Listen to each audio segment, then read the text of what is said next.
ஆண்டவராக இயேசு கிறிஸ்துவுக்குள் மிகவும் அதிகமாய் நேசிக்கப்படுகின்ற அருமையான உடன் விசுவாசிகளே, உங்கள் யாவரையும் இறைமைந்தன் இயேசுவின் திருப்பெயரிலே இந்த நவம்பர் மாதம் 13ஆம் நாளிலே உங்களை சந்திப்பதில் மிகுந்த மகிழ்ச்சி அடைகிறோம். இந்த காலை நேர இறை தியானத்தை நம்ம ஆரம்பிக்கலாம். நமது ஆரம்பம் பிதா குமாரன் பரிசுத்த ஆவியின் நாமத்தில் உள்ளது. ஆமென். ஜெபிப்போம். சர்வ வல்லமையும் மிகுந்த இரக்கமும் கிருபை நிறைந்த எங்கள் அன்பின் பரலோக பிதாவே, மனமகிழ்ச்சியும் ஆசீர்வாதம் நிறைந்த குளிர்ச்சியான ஆண்டவரே, காலை வேலைக்காரர் என்று சொல்கிறோம்.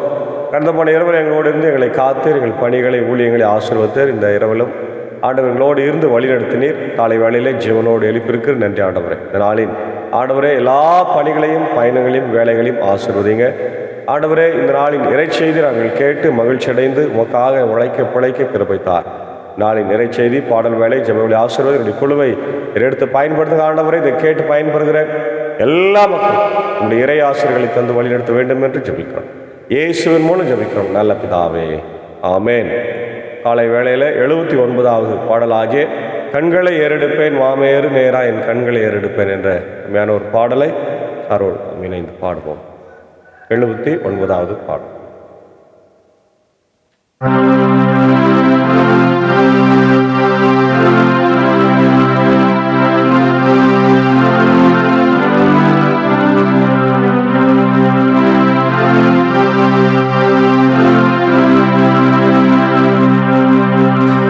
கண்களை ஏறெடுப்பேன் மாமேறு நேராயன் கண்களை ஏறெடுப்பேன்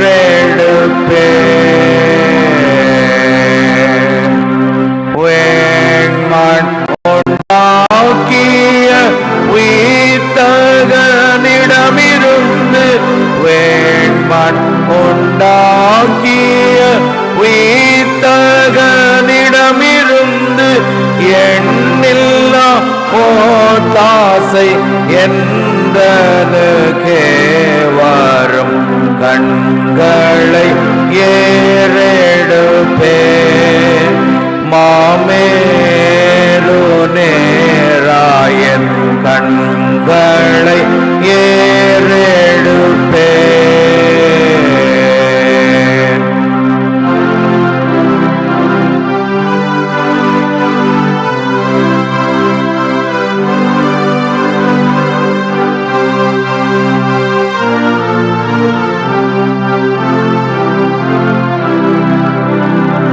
காலை கள்ளாட ஓட்டார் ஓரங்காது காப்பவர் காலை கள்ளாட ஓட்டார்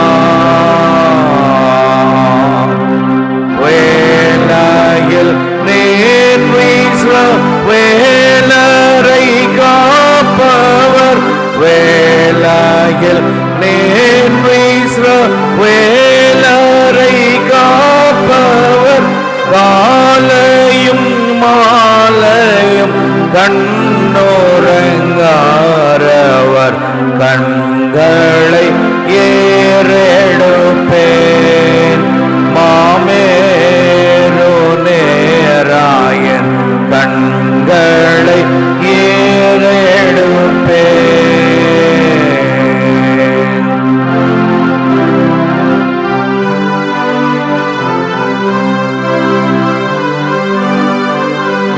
பக்தர் நீழல் அவரே என்னை ஆதரித்திடும்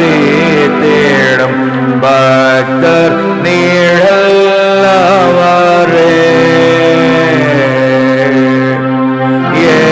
கால நிலைமையில் என்னை சேதப்படுத்தாமல் கால நிலைமையில் என்னை சேதப்படுத்தாமல் கோலம் கொண்டோனை காலம் புரியவே கண்களை ஏறெடுப்பேன் மாமேறு நேராயன் கண்களை ஏறெடுப்பேன்.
கண்களை ஏறெடுப்பேன்.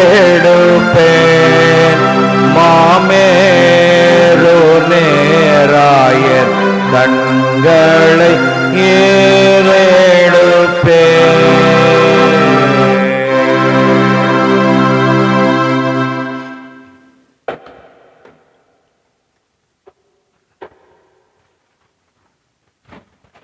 கிறிஸ்து இயேசுவுக்குள் மிகவும் அதிகமாக நேசிக்கப்படுகின்ற அருமையான உடன் விசுவாசிகளே, உங்கள் யாவரையும் இறைமைந்தன் இயேசுவின் திருப்பெயரிலே இந்த காலை வேளையிலே அன்போடு நாங்கள் வாழ்த்தி வரவேற்கிறோம். இந்த வேர்ட் ஆஃப் காட் மினிஸ்ட்ரி சார்பாக உங்களுக்கு எங்களுடைய அன்பின் வாழ்த்துக்களை தெரிவித்துக் கொள்கின்றோம். இந்த நாளிலும் தியானிக்கும்படியாய் தெரிந்து கொண்ட கடவுளுடைய வார்த்தை, அது பரிசுத்த லூக்கா எழுதின சுவிசேஷம் 21ஆம் அதிகாரத்தில் 5 முதல் சில வசனங்களில் இருக்கின்ற வார்த்தைகள்.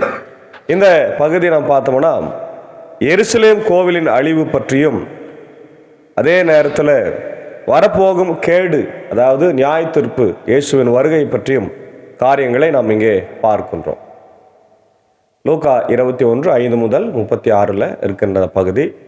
இந்த வசனங்கள் ரொம்ப முக்கியமான எருசலேம் தேவ ஆலயத்தினுடைய அழிவையும் 2ஆம் வருகை குறித்த அடையாளங்களை பற்றி நமக்கு எடுத்து உரைக்கிறத பார்க்கிறது. நம்ம கடைசி நாட்களுக்கு ஆயத்தமாகுதல், ready for the last days.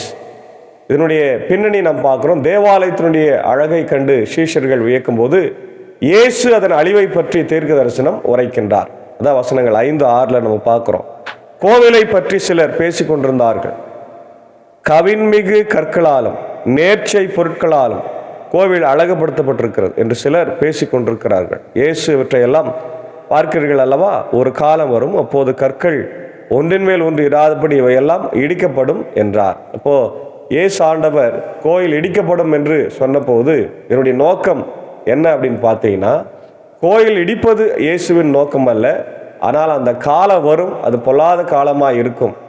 ஆண்டவருடைய மக்கள் பல உபத்திரவங்களுக்கு துன்பங்களுக்கு ஆளாகுவார்கள் என்று அவர் பிசிக்கலாக சொல்றார். அதே நேரத்தில் ஸ்பிரிச்சுவலாக அவருடைய உடலையும் சொல்லுகிறார். அவருடைய உடல் அடக்கம் பண்ணப்பட்டு 3ஆம் நாள் உயிர்த்தலும் இல்லையா? அதுதான் இந்த பகுதியில் நம்ம புரிந்து கொள்ள வேண்டிய ஒரு காரியமாகவும் இருக்கிறது. 2வது 7 முதல் வசனங்களை நம்ம பார்க்கிறோம். அவர்கள் இயேசுவிடம், போதகரே, நீர் கூறியவை எப்போது நிகழும்? இவை நிகழப்போகும் காலத்திற்கு அடையாளம் என்ன, அறிகுறி என்ன என்று கேட்டார்கள். அதற்கு அவர், நீங்கள் ஏமாறாதவாறு பார்த்து கொள்ளுங்கள்.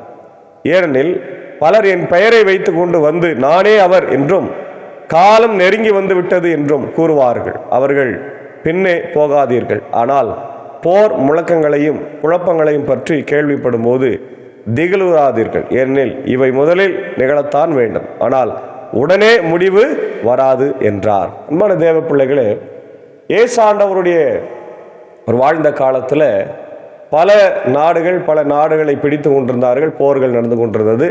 குறிப்பாக இஸ்ரவேல் மக்களை அன்றைக்கு இருந்த ரோம பேரரசு பிடித்து கொண்டிருந்த பார்க்கணும். இந்த நோக்கம் என்னன்னா, கடைசி காலத்தின் அடையாளங்களை அறிந்து விசுவாசத்தில் பொறுமையுடன் நிலைத்திருந்து விழிப்பாய் இருக்க வேண்டிய அவசியத்தை ஆண்டவர் உணர்த்துகின்றார். என்னுடைய அடையாளங்கள் என்ன அப்படின்னு பார்க்கும்போது, signs of the coming and the believers pastor, தவறான வழி காட்டல்களுக்கு எச்சரிக்கையாக, வார்னிங் அகேன்ஸ்ட் டிசெப்ஷன் இல்லையா? அதுதான் முக்கியமாக நம்ம பார்க்க வேண்டியது. ஏமாற கூடாது, ஏமாற்றப்படாதிருங்கள், நான் கிறிஸ்து என்றும் காலம் சமீபத்தது என்றும் அநேக மக்கள் சொல்லுவார்கள் என்று ஆண்டவர் சொல்றார். அதான் அடையாளங்கள் யுத்தங்கள், கலகங்கள், பூமி அதிர்ச்சி, பஞ்சங்கள், கொள்ளை நோய்கள் இவெல்லாம் அதற்கு அடையாளமாய் சொல்லப்பட்டிருக்கு. அதான் சொல்றாரு பார். ஆனால் போர் முழக்கங்களையும் குழப்பங்களையும் கேள்விப்படும் போது திகிலுறாதீர்கள். இவை முதலில் நிகழத்தான் வேண்டும், ஆனால் உடனே முடிவு வராது. மேலும் அவர்களிடம் தொடர்ந்து கூறியது, நாட்டை எதிர்த்து நாடும், அரசை எதிர்த்து அரசும் எழும், பெரிய நில நடுக்கங்களும் பல இடங்களில் பஞ்சமும் கொள்ளை நோயும் ஏற்படும், அச்சுறுத்தக்கூடிய பெரிய அடையாளங்களும் வானில் தோன்றும். அதாவது இயற்கை பேரிடர்கள், இயற்கை பேரழிவுகள் எல்லாமே வரும், குழப்பங்கள் வரும், நாட்டுக்கு நாடு பிரச்சனைகள் வரும். இதெல்லாம் தேவ ராஜ்யத்தின் வருகைக்கு முன்னான அடையாளங்கள். அப்போ உபத்திரவத்தில் நீங்கள் நிலைத்திருக்க வேண்டும். 12 முதல் 19 வசனத்தில் உபத்திரவத்தில் நிலைத்திருத்தல், என்டியூரன்ஸ் இன் பர்சிக்யூஷன், சபைகளுக்கு சிறைச்சாலைகளுக்கு ஒப்பு கொடுத்தல், ராஜாக்கள் முன் இழுத்து துன்புறுத்தல், உற்றாராலும் சிநேகிதராலும் காட்டி கொடுக்கப்படுவீர்கள் என்ற வசனங்களை எல்லாம் நம்ம இங்கே பார்க்கின்றோம். அதான் நம்ம பார்க்கிறோம். பாருங்க, பெரிய அழகாங்கள் வானில் தோன்றும், இவை அனைத்தும் நடந்தேறும். அவர்கள் உங்களை பிடித்து துன்புறுத்துவார்கள், தொழுகை கூடங்களுக்கு கொண்டு செல்வார்கள், சிறையில் அடைப்பார்கள், என் பெயரில் பொருட்டு அரசரிடமும் ஆளுநரிடமும் இழுத்து செல்வார்கள். எனக்கு சான்று பகர இவை உங்களுக்கு வாய்ப்பளிக்கும். அப்போது என்ன பதில் அளிப்பது என்ன என முன்னதாகவே நீங்கள் கவலைப்பட வேண்டாம். இதை உங்கள் மனதிலே வைத்துக் கொள்ளுங்கள். ஏனெனில் நானே உங்களுக்கு நன்மையையும் நாவன்மையும் ஞானத்தையும் கொடுப்பேன்.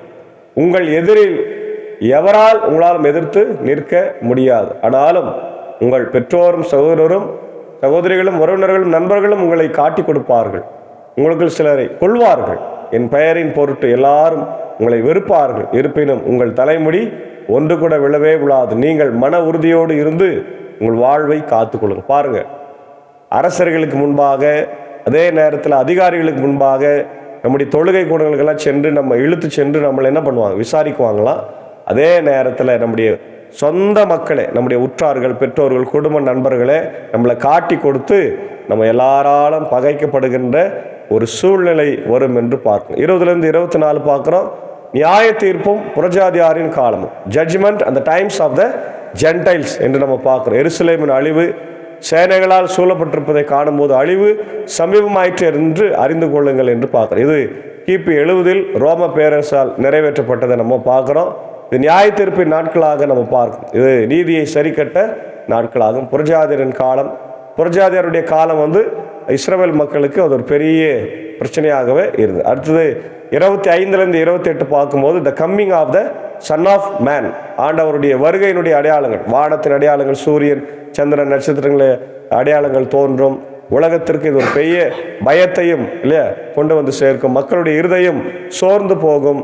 அப்போ உங்களுக்கு மீட்பு வருகிறபடியால் நீங்க ஆண்டவருக்கு கீழ்ப்படிந்து இருங்கள். கடைசியா அழைப்பு என்னன்னா, விழித்திருத்தலும் ஜபமும். இப்போ நீங்க ஆண்டவருடைய பிள்ளைகளாய் விழிப்பாய் இருக்க வேண்டும், ஜபம் பண்ணி கொண்டு இருக்க வேண்டும். அத்திமர உவமை சொல்றாரு, learning from the fig tree. ஆகவே அன்பான தேவ பிள்ளைகள், அத்திமரம் துளிர்ப்பதை காணும்போது கோடை காலம் சமீபத்து என்று அறிவது போல இந்த அடையாளங்களை காணும்போது தேவனுடைய ராஜ்யம் சமீபத்து என்று அறியுங்கள். உறுதி இல்லையா, வானமும் பூமியும் ஒளிந்து போகும், என் வார்த்தைகளோ ஒளிந்து போவதில்லை என்ற வார்த்தை நம்முடைய வாழ்க்கையில மிக மிக முக்கியம். கடைசியா 34 to 36 இருதயம் மயங்கி போகாதபடி எச்சரிக்கை. Warning against distraction.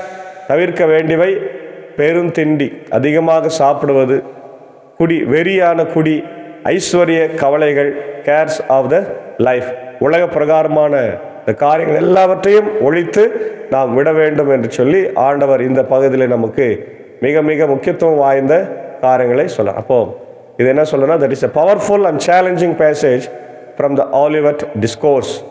Luke 21:5 to 36 covers Jesus' prophecy concerning the destruction of the temple, persecution of believers, the fall of Jerusalem, the signs of the end of the age, and the call to vigilance. Here is a main points focusing the prophecy, persecution and preparation. இல்லையா, அதான் நாங்கள் முக்கியமாக நம்ம பார்க்குறோம். Keeping your head while the world falls apart. The certainty of Christ in uncertain times. In the face of earthly destruction, distress, and the end times, Jesus calls his followers to stand firm, bear witness, and remain watchful. The prophecy of destruction 5 to 7 and 20-24. The section addresses the disciples' immediate concern about the beautiful temple and the city of Jerusalem. Jesus gives a clear two-part prophecy: the destruction of the temple and the coming siege of Jerusalem. The earthly is a temporary. The disciples admire the temple's grand stones and offering.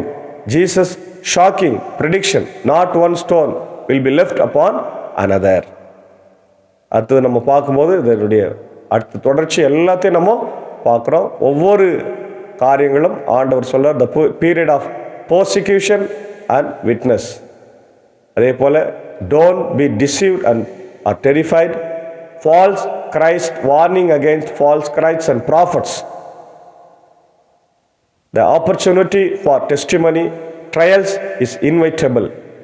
The divine promise 14 and 15, the call to endurance, the preparation for the Son of Man's coming, the final signs, the great redemption, cosmic distress, the Son of Man arrival. The encouragement when this begins, straighten up and your rise head. The call to watchfulness, learn from the big fig tree, necessary warning against being weighed down by drunkenness and the anxieties. This is the main point in this text. அன்பான தேவ பிள்ளைகளே, இந்த காரியங்களை நம்ம மனதில் வைத்துக் கொள்ள வேண்டும்.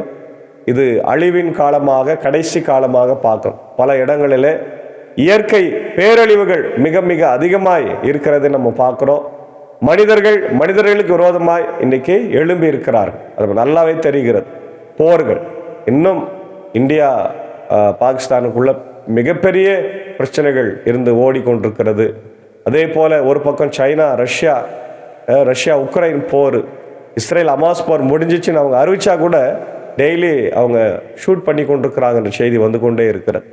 ஆங்காங்கே நடைபெறுகிற இயற்கை அழிவுகளை பார்த்தோம். பெரிய மழை, பெரிய புயல், 250 கிலோமீட்டர் அளவுக்கு காற்று வீசக்கூடிய ஒரு சூழ்நிலை, மக்கள் தாங்க முடியாத அழிவுகளை இன்றைக்கு கண்டு கொண்டிருக்கிறார். இவையெல்லாம் ஆண்டவருடைய வருகைக்கு ஆயத்தமாக இருக்கிறது. ஆகவே அன்பான தேவ பிள்ளைகளை நாமும் கூட இந்த உலகத்தில் ஆண்டவருடைய வருகைக்கு ஆயத்தமாய் வாழ். ஆண்டவருடைய வருகையில் நீதிமான்களாய் நாம் நம்முடைய தலைகளை உயர்த்த தூய ஆவியானவர் காலை வேளையிலே நமக்கு உதவி செய்வாராக.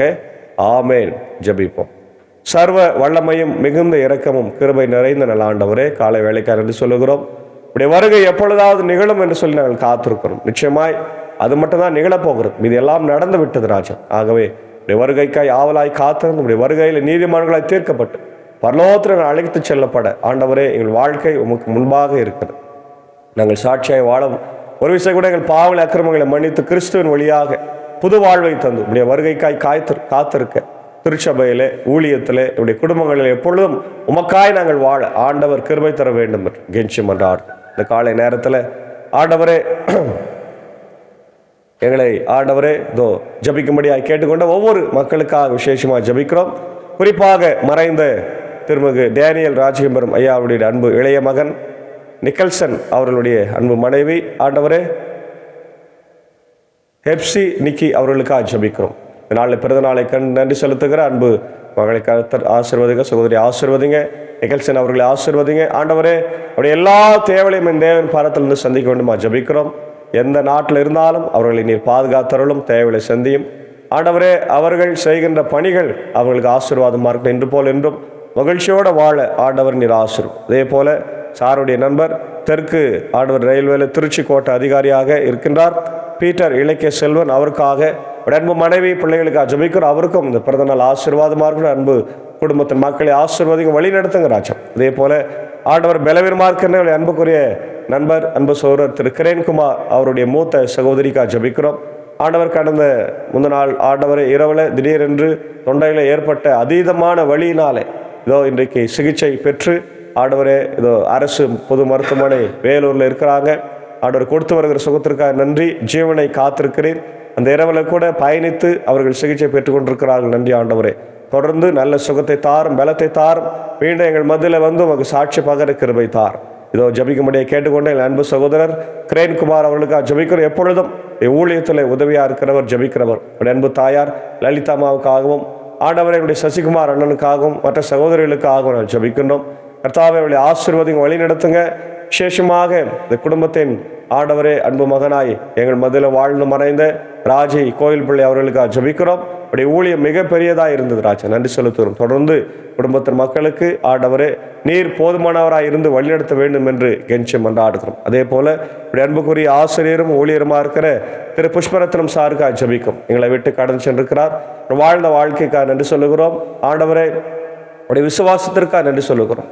அவர் விட்டு சென்றிருக்கிற குடும்பத்திற்கு ஆறுதலை, தேர்தலை, மெய் சமாதானத்தை தாரும். இன்று மாலை நடைபெறுகிற அடக்க ஆராதனையிலும் இப்படி கிருபை தங்கட்டும். இந்த ஊழியத்தில் எங்களோடு இருக்கிற என்னுடைய அன்புக்குரிய அன்புசாரியம் ஏஞ்சக்காவி அன்பான பிள்ளைகள் மாத்தாள் மரியாளியம் என்னுடைய அன்புக்குரிய சாகுசாரி டீச்சர் அடியணி ஆசீர்வதிங்க.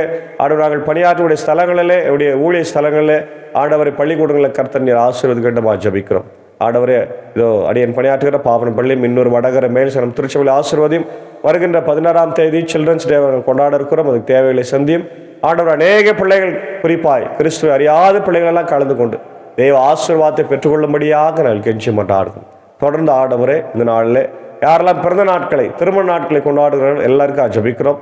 உலக நாடுகளுக்காக ஆண்டவரை, குறிப்பாய் இந்திய தேசத்தின் மக்களுக்காக ஆண்டவரை ஜெபிக்கிறோம். இந்தியாவுடைய ஆண்டவரே, என்னுடைய அன்பு ஜனாதிபதி ஆண்டவரே, என்னுடைய பிரதமர், எங்களுடைய தமிழ்நாட்டின் முதலமைச்சர், அனைத்து மாநிலத்தின் முதலமைச்சர்களுக்காக ஜெபிக்கிறோம்.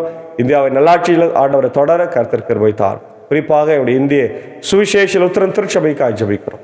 ஆண்டவரே, என்னுடைய அருமையான ஆம்பூர் சபை சங்கத்தையும் ILC ஆசீர்வாதங்க நல்ல ஒரு நிர்வாகத்தை அவர்கள் கொடுக்க கர்த்தர் கிருபை தர வேண்டும் ஜெபிக்கிறோம். உலக நாடுகளில் இருக்கிற அனைத்து கிறிஸ்தவ திருச்சபைகளையும், ஸ்தாபனங்களையும், பள்ளிக்கூடங்களையும், மருத்துவமனைகளையும் ஆண்டவர் எல்லா இன்ஸ்டிடியூஷன்ஸ் ஆசீர்வதிங்க.